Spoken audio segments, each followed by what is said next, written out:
cube. Kasi kailangan natin maramay yung kaming merienda. Banana cue tayo guys.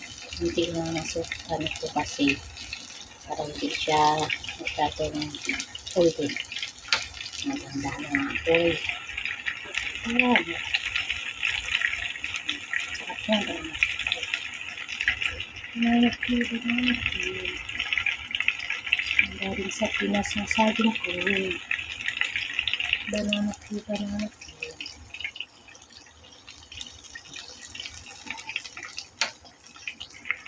sarap yan guys na.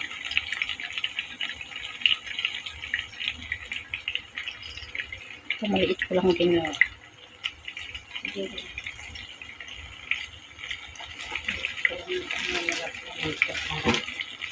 Yung mantika na nasa saging.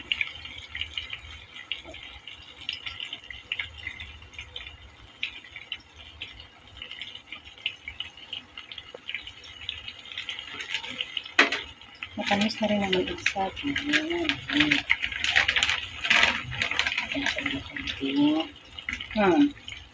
Sukar. Ayan.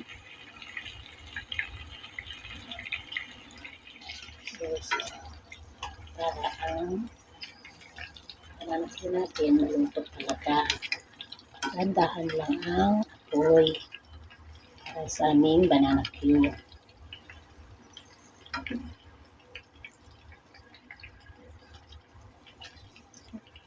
Bakit din naman na makalubog sa mantika. Okay. Maganda na yan. Siya. Nanay lang. Banana cue. Sarap-sarap.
Kasi hindi natutuwa ng ano.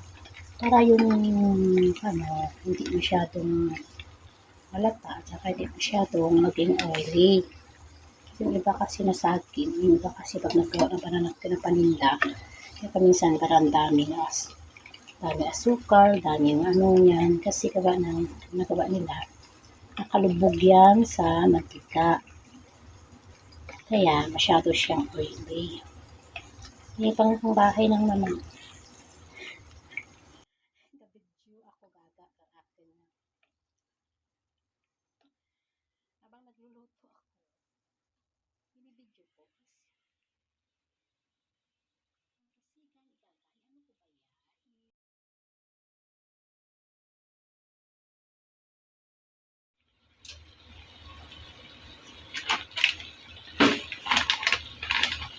Kapit lang siya naturally. Ganun lang yung recipe guys, no? Tapos ang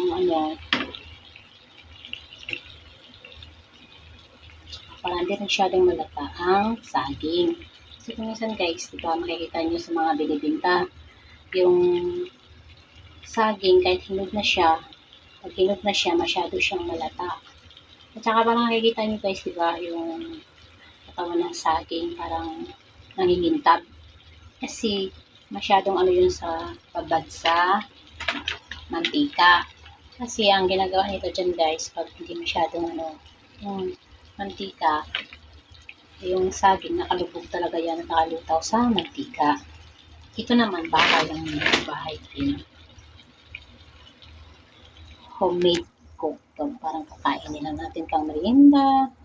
Yung kasi binibenta nila, kaya parang kailangan nilang magkaroon din ng income.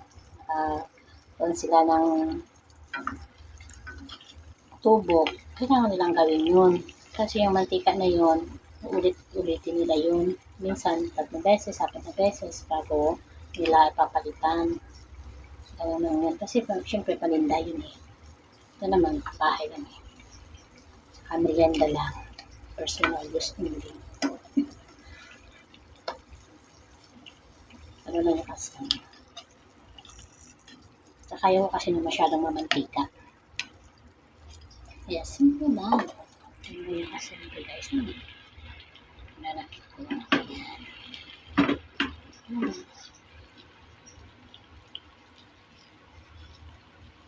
Ano siya.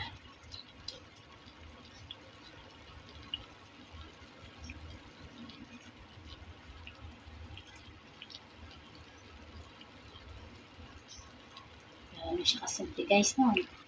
Kasi matamis na rin naman masyado yung banana. Kaya hinog na siya eh. Kaya kanti lang ang asukal. At saka yung asukal, kakati mantika din. Sasama na sila ng mantika. At saka yung asukal.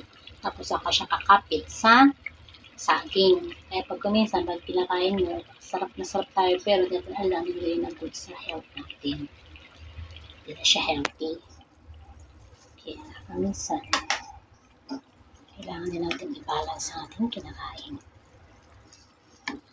Ayan.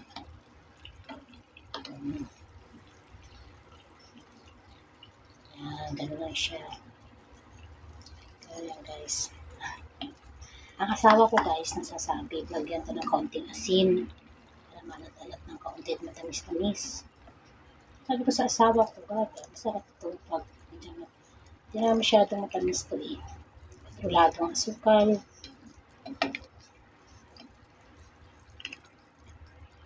Ayaw ko na masyadong matamis kasi rin guys. Kasi yung saging guys, ang ganda ng pagkahinog. Ganda. Ganda ng pagkahinog ng saging guys.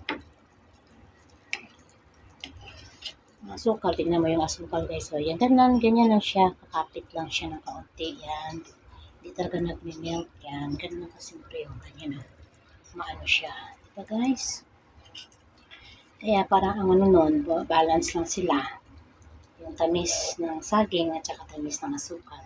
Kunti lang kumakapit ng asukal. Yan. Ganun lang siya. Ganun lang kasimple. Sarap guys, no?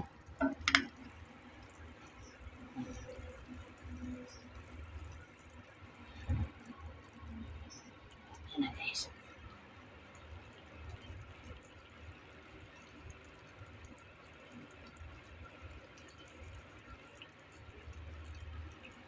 Sa susunod guys, magluluto tayo ng toron. Ano po? Pero ang dami pang pagkain guys. Kaya, mananakyo lang muna. Tapos, nilagang saging USA.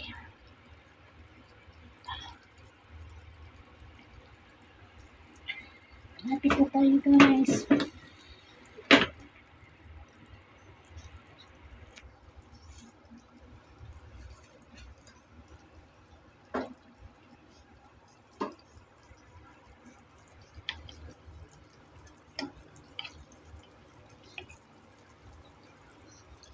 Siyempre, hindi pa mahal.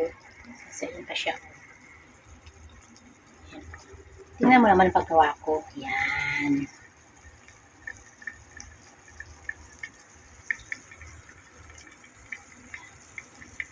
Ganyan lang kasimple yan. Kasi mag-ano ako. Ano ko yung dalawa. Dalawang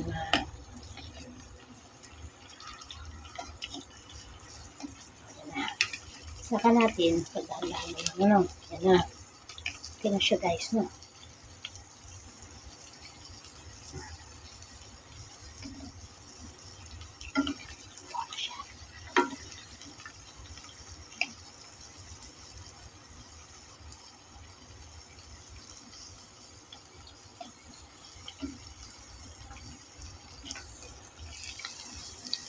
Sarap na siya guys. Ano po? Ayan na. Pananakyo ko. Masarap na. Salamat sa nag-sponsor. Ang sponsor nito ay si Auntie Ida Talde. Mama Ida Talde. Ang naghiwa nito at nagbalat at nagdala ay ang pinakamamahal kong lalat ko, si Dudong Rinaldo Gautangin.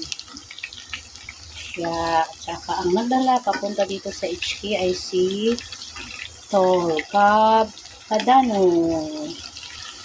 Kaya nakakain ako ng banana Q. Ayan na guys. Ayan na guys. Ayan na guys. Ano? Ayan na. Ito na yung dasal dito sa buhay.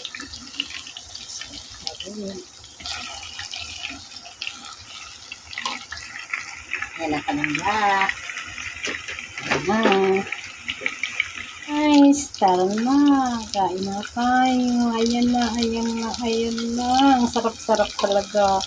Okay, done na guys. Tama na yan kasi pangit na lang guys. Thank you for watching. Okay, I love you guys. Mwah, mwah.